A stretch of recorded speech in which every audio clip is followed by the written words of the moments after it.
कल्पना कीजिए, आप न्यूयॉर्क के टाइम्स स्क्वायर में हैं। साल है 1950।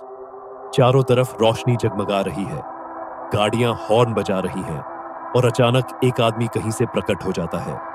उसकी पोशाक देखकर ऐसा लगता है जैसे वो 800 के दशक से सीधा आया हो। वो घबराया हुआ है और कुछ ही देर में वो मर जाता है। कौन था ये आदमी? और उससे भी बड़ा सवाल, वो यहां कैसे पहुंचा?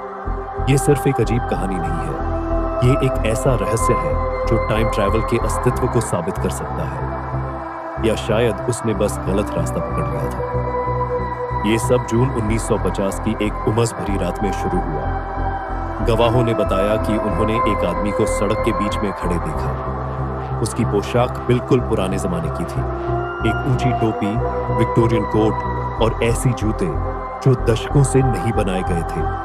वो घबराया हुआ था और फिर एक तेज गाड़ी ने उसे टक्कर मार दी। उसकी तुरंत मौत हो गई। जब पुलिस वहां पहुंची तो उन्होंने पाया कि उसके पास से कुछ बेहद अजीब चीजें मिली। एक तांबे का टोकन जो एक अनजान सैलून का था, 1976 की तारीख वाली एक चिट्ठी और $70 जो उस समय की मुद्रा थी। लेकिन चौंकाने वाली बात यह थी कि उन चीजों पर समय का कोई असर नहीं था। लेकिन जैसे जैसे जांच आगे बढ़ी, मामला और भी उलझता गया। जांच की जिम्मेदारी डिटेक्टिव ह्यूबर्ट रीहम ने ली। उन्हें यकीन था कि इसका कोई तार्किक जवाब होगा। सबसे पहले उन्होंने उस आदमी की पहचान पता लगाने की कोशिश की, लेकिन उसकी फिंगरप्रिंट्स किसी भी रिकॉर्ड से मेल नहीं खाई। ना ही किसी गुमशुदा व्यक्ति की रिपोर्ट में उसका जिक्र था। तो उन्होंने उसकी जेब में मिली चिट्ठी की जांच की।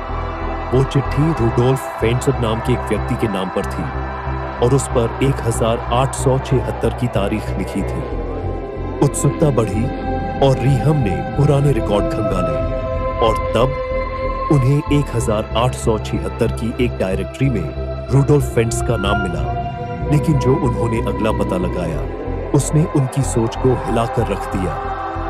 पुराने रिकॉर्ड्स के जरिए रीहम को पता चला कि रूडोल्फ फेंट्स 187 में एक रात टहलने निकला था और उसके बाद वो कभी वापस नहीं आया। उस समय के गवाहों का कहना था कि वो अचानक गायब हो गया था। ये मामला तब भी अनसुलझा रह गया था।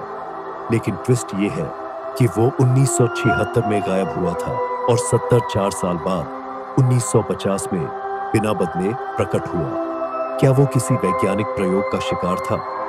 टाइम का कोई गड़बड़ झाला? या फिर वो किसी पोर्टल से 1950 में पहुंचा? इस पर कई थ्योरीज दी गई, लेकिन सच्चाई आज भी एक रहस्य है। जांच बंद कर दी गई क्योंकि कोई ठोस सबूत नहीं मिला। लेकिन एक सवाल आज भी बना हुआ है, क्या रूडोल्फ फेंट्स टाइम ट्रैवल का सबूत था या सिर्फ एक बड़ी साजिश? रूडोल्फ फेंट्स की कहानी आधुनिक समय के सबसे चर्चित रहस्यों में से एक है। यह हमारे विश्वासों को चुनौती देती है। आप क्या सोचते हैं?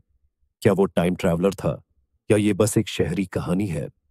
और जब बात समय की हो रही है, क्या आप जानते हैं कि समय का सही उपयोग कैसे करें?